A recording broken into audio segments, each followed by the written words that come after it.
See there in the red, that is some of the areas that have mostly been affected. Also, we're learning evacuations have been ordered. So taking a look at our X-Rad weather system of this bomb cyclone. We're also going to get a check-in as well down south. And Wayne, all right, kind of run down there and then just call me. Perfect. Sounds good. Thanks, man. See you. All right.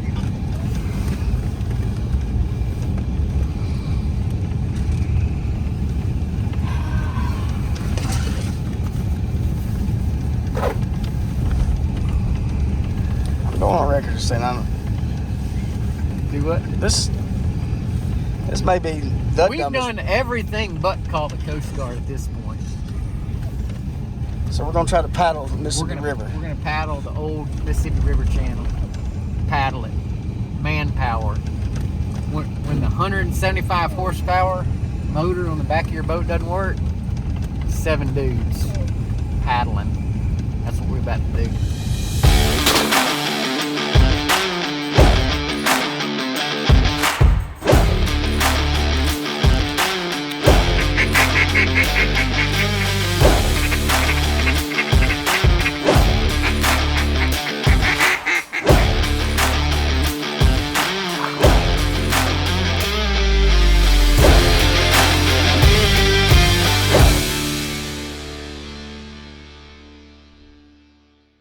Yeah, so we finally got the duck hole pumped up, had a couple good hunts, and next thing you know, the winter storm shows up, and when she got here, it got rough.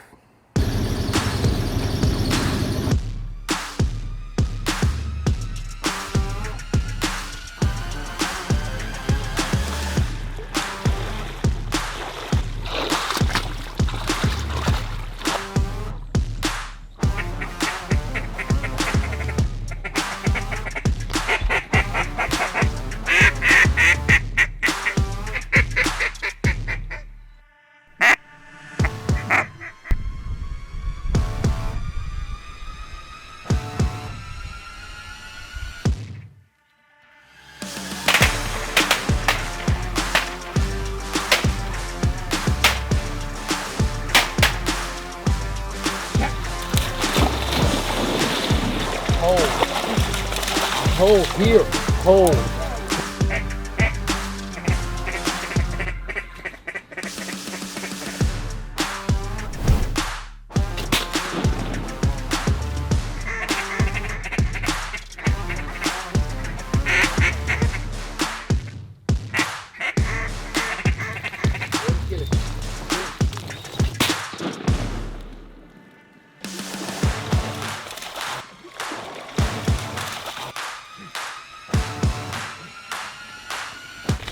When they're coming in, he's ready. He's throwing them all the way to the water.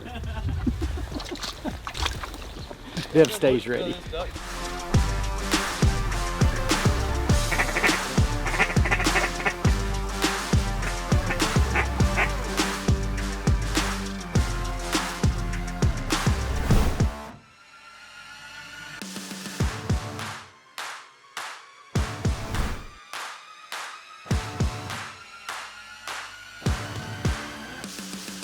Degrees out here now.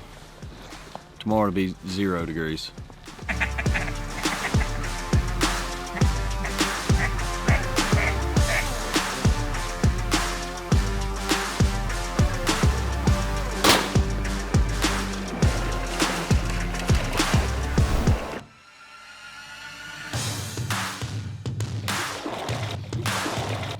We were hoping to get in on a little pre-front action. It's about 50 degrees this morning.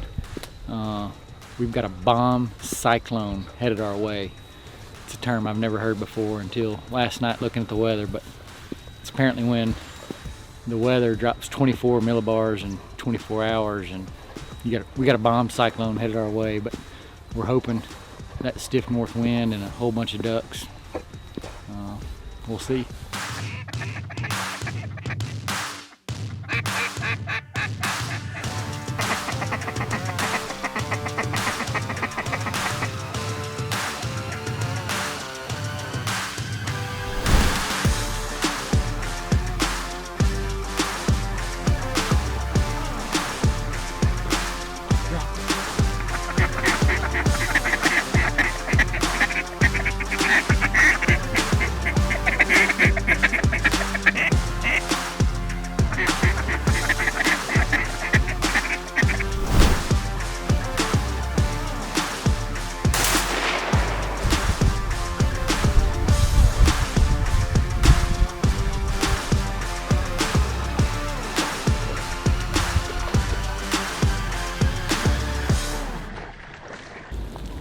right in the middle of the bomb cyclone. It's here, and it's everything they said it was going to be.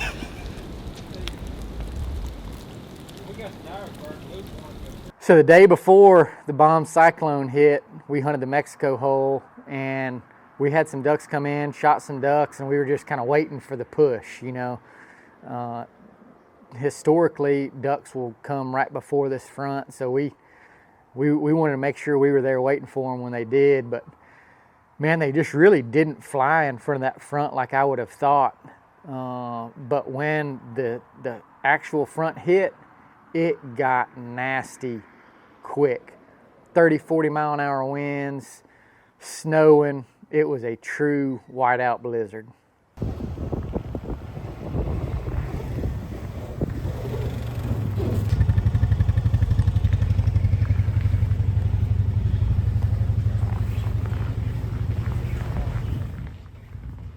To go from mid-50s to nearly 100 degrees colder in less than 24 hours, I've never seen that in my lifetime.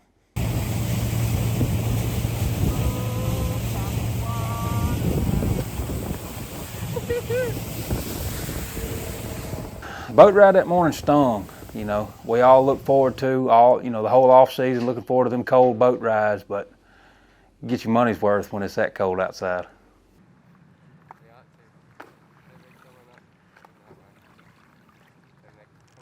So the second day, we decided to set up on the old river channel a sandbar that we've seen ducks use in the past when it got real cold, and it was about 4 foot deep, so it allowed us to put out decoys, not have to worry about them floating off all over the place. And we got down there obviously a little bit later than we would have hoped, but got set up, and it was ducks everywhere.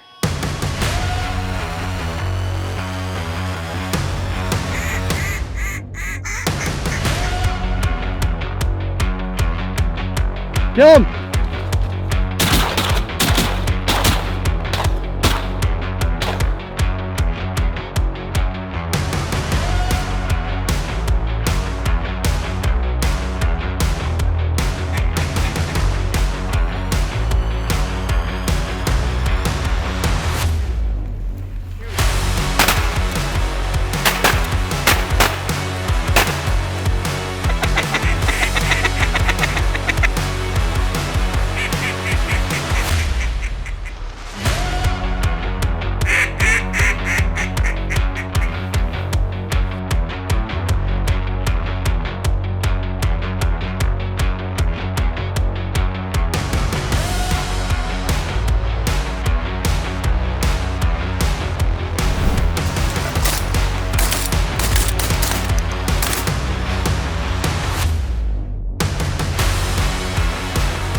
Them ducks was doing it right that morning. And when they drop down, get right, land in the decoys, and you kind of got a bird's eye view looking down on them, it was a shot that you don't get to make a whole lot as a duck hunter. It was cool to see them get right like that.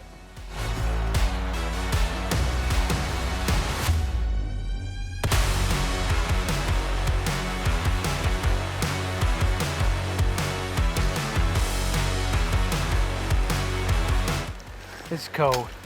This is by far, it's stupid. That's what this is.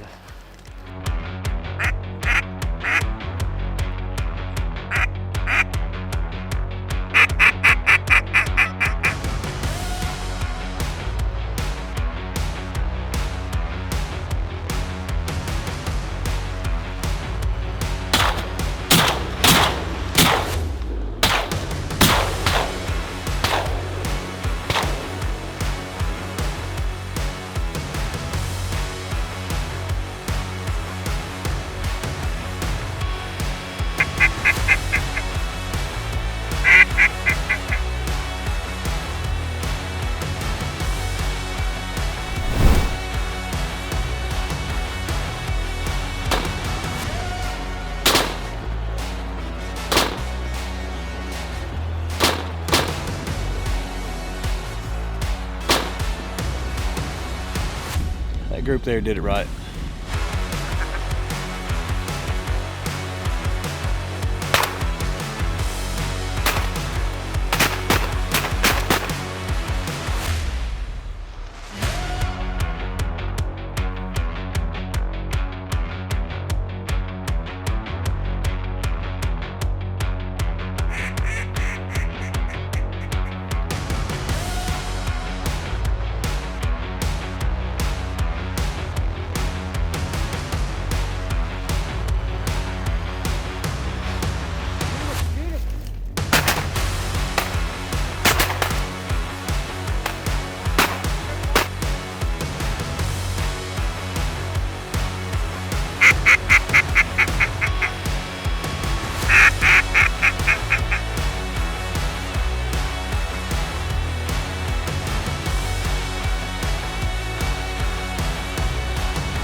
When the wind chill, the wind's pushing against the current, and that wind is creating a mist, and that mist freezes and you can see it, it's a different kind of cold.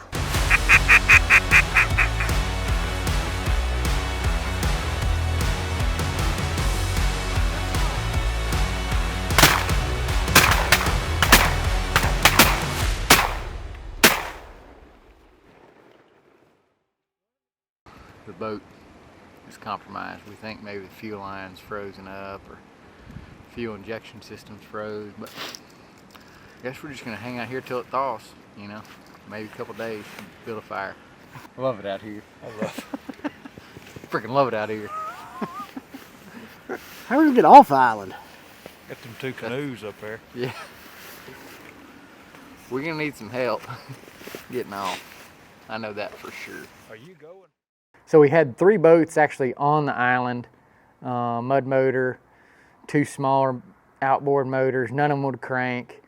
So we started calling everybody we knew, the farmers that we keep all our stuff at. They're really good friends of ours and have been instrumental to the island. They tried to launch a boat, their throttle cable was froze, they ended up breaking it.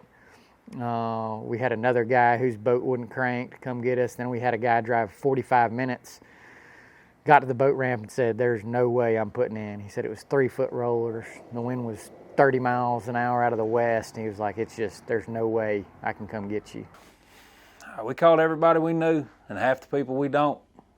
And, you know, conditions weren't favorable for a river ride. I mean, I get it, but, you know, it comes down to you want to get home for Christmas or not. We're gonna paddle the old Mississippi River channel, paddle it, manpower. When the 175 horsepower motor on the back of your boat doesn't work, 7 dudes paddling. That's what we're about to do. So where we were at, we were kind of on the southeast corner of the island with that hard west wind. As you got to where you were on the south part of the island, there was rollers in that water that were, you know, 2 to 3 foot. So looking at it, you know, where we were at, we needed to pull the boat upriver some. That way we knew the current was going to take us towards those rollers, so we'd have a chance to paddle before, you know, we got to those rollers. But that current was so strong, we didn't make it in time, and we hit some of those rollers, and it was kind of like whitewater rafting, except way more dangerous. But we made it. Load up. Here's Luke's Gucci bag. So once we made it across safely, by the grace of God, we had a pretty good walk to where some guys, you know, thankfully met us on the road and picked us up. And it was a weird deal. It was just kind of like we were there to rescue us, you know. And everybody was worried about us, and but you know, it's good to have friends like that, and you know, it's definitely a day I'll never forget.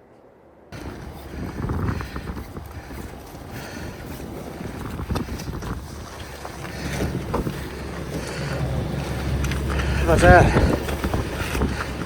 9.9 would have been way easier. Let's go.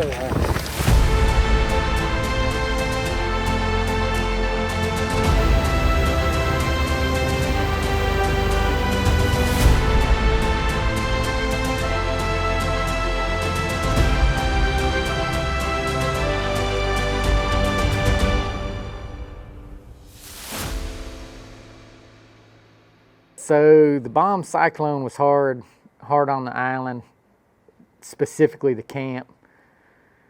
We put Bo and Blake in charge of shutting the camp down, and they literally shut it down. They turned off all the space heaters, turned off the power, so the camp was in single digits for a couple days, and every fixture in the camp busted. So we're gonna be spending a couple days just getting it back right where we got running water. It'd be easier to go through a list of what's not busted at the camp, but everything: commode, faucets, showers, washing machine, pressure tank, the actual pump, you name it, it busted. Well, you know, not to point fingers, but Blake and Bo were the last people there, and they turned everything off. So technically, they're both to blame.